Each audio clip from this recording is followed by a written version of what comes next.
Bismillahirrahmanirrahim. Assalamualaikum warahmatullahi wabarakatuh. Perkenalkan, kami dari kelompok 2 Program Studi Sarjana Terapan Jurusan Teknologi Laboratorium Medis Poltekkes Kemenkes Makassar, yang terdiri dari Rismawati dari Ali Jenjang 2022, Wahyuni Ali Jenjang 2022, Nur Istiqomah Hasbi dari RPL 2023, dan saya sendiri Mutiara Ramadhani Murtaji dari RPL 2023. Kali ini kami akan membahas materi terkait dengan PCR yang diambil dari jurnal kedokteran dengan judul Variasi Metode Pengambilan Sampel Saliva dalam Deteksi SARS-CoV-2 dengan Real-Time Polymerase Chain Reaction atau RT-PCR melalui metode scoping review.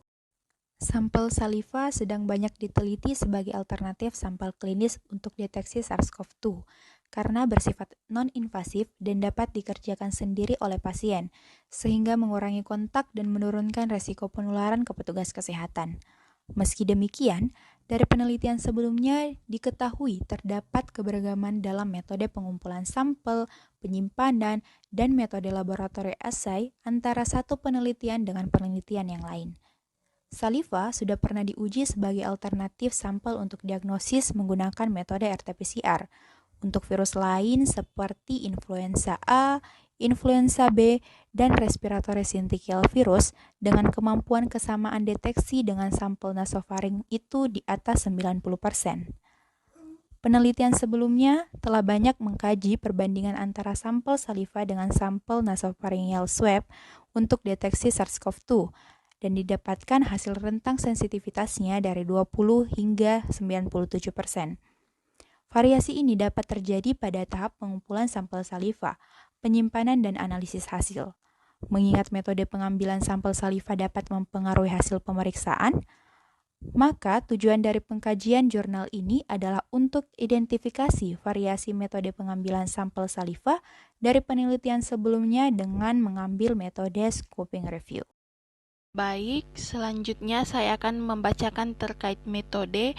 Metode yang kami gunakan yaitu scoping review, yang dimana terdapat beberapa tahapan, yaitu yang pertama, identifikasi pertanyaan penelitian, kedua, identifikasi studi yang relevan, 3, seleksi, 4, tabulasi data, dan yang kelima, kompilasi dan sintesis hasil. Selanjutnya yaitu cara pengambilan sampel. Sampel saliva sebelum digunakan 1 jam sebelumnya tidak diperbolehkan untuk makan dan minum, merokok, berkumur, maupun menggosok gigi. Adapun cara untuk pengambilan sampelnya, yang pertama tarik nafas, kedua batuk keras, ketiga berkumur dengan cairan kumur, keempat, menahan cairan, kelima, mengeluarkan cairan, keenam, beri larutan pencampur, ketujuh, sampel saliva siap diuji dengan cara RT-PCR. Baiklah, saya akan melanjutkan pembahasannya, yaitu mengenai alat dan bahan dan cara prosedur pemeriksaan real time.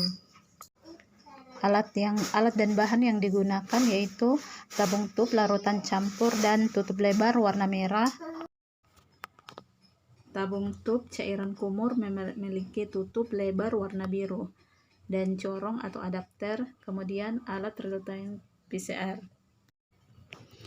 Adapun prosedur kerjanya memiliki beberapa tahapan, yaitu pada tahapan pertama pembuatan master mic terbagi atas 2, yaitu singleplex dan multiplex. Pada singleplex memiliki 3 tabung yang terdiri dari N1, N2, dan PP. Kemudian pada multiplex terdapat 1 tabung, yaitu RD, RP, ERP. Namun dalam isian tabung tersebut sama-sama memiliki master mic di leak code 20 mikron dalam 96 PCR atau real time PCR strip. Kemudian terdapat 5 mikron nuklease free water ditambahkan pada well NTC. Tahapan selanjutnya adalah penambahan RNA pada singleplex dan multiplex. Penambahan RNA sebanyak 5 mikron atau sesuai dengan protokol kit yang digunakan.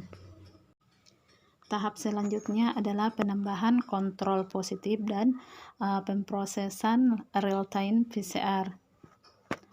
Pada penambahan kontrol positif yaitu dipastikan penyegel rapat optimal caps, strip atau optical adhesive film untuk menghindari penguapan larutan master mix PCR dan RNA karena ini bisa menyebabkan reaksi PCR gagal. Kemudian penambahan kontrol positif di area 3 dan tambahkan 5 mikron PC. Apabila selesai, segera tutup well pack dengan optical cap, strip, atau optical adhesive film. Tahap selanjutnya yaitu proses real-time RT-PCR. Di sini sudah ada disesuaikan kondisi suhu dengan kit yang digunakan. Jadi, baik kita menggunakan single plex atau multiplex, suhu dan kondisi suhu yang sudah disesuaikan sesuai dengan alat yang digunakan, dan kemudian waktu yang dibutuhkan dalam pemprosesan tersebut. Adapun hal-hal yang harus diperhatikan ketika analisa hasil PCR, yang pertama itu hasil NC harus negatif dan tidak menunjukkan kurva aplikasi. Kemudian yang kedua, hasil PC menunjukkan kurva aplikasi dengan rentang kisaran nilai CT di antara 30 sampai 35. Yang ketiga, hasil RP menunjukkan kurva aplikasi dengan nilai CT di bawah 35. Yang keempat, sampel menunjukkan hasil positif ditandai dengan adanya kurva aplikasi dengan nilai CT berdasarkan prosedur reagen atau kit yang digunakan. Selanjutnya yaitu hasil dari pemeriksaan ini adalah dari 22 studi yang dianalisis dalam scoping review ini, jumlah artikel yang memuat informasi mengenai jenis saliva yang ditampung, jenis kontainer dan volume saliva yang dikoleksi adalah masing-masing 19 atau sebanyak 86,36%, 17 sebanyak 77,27% dan 10 sebanyak 45,45%. Mayoritas tipe sampel saliva yang dikumpulkan adalah jenis saliva yang diperoleh dengan meludah biasa atau dengan posterior oropharyngeal saliva atau deep throat suction. Positive rate sampel saliva yang dikumpulkan dengan metode meludah adalah sebesar 64,15-90% dengan rata 85,71% atau kurang lebih 7,78.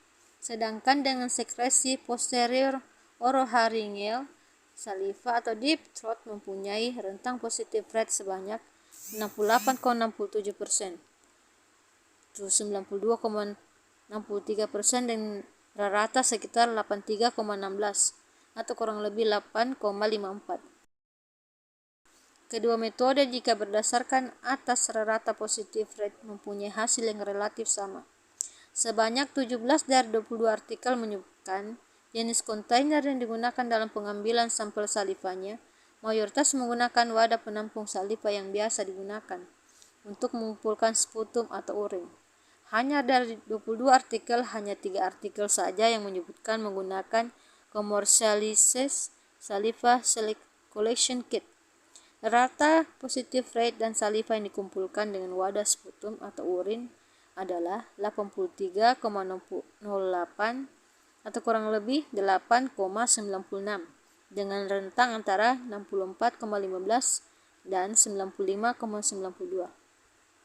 Sedangkan yang menggunakan commercialized saliva collection kit mempunyai rata positif rate sebesar 81,67% atau kurang lebih 10,93 dengan rentang 69,3% hingga 90%.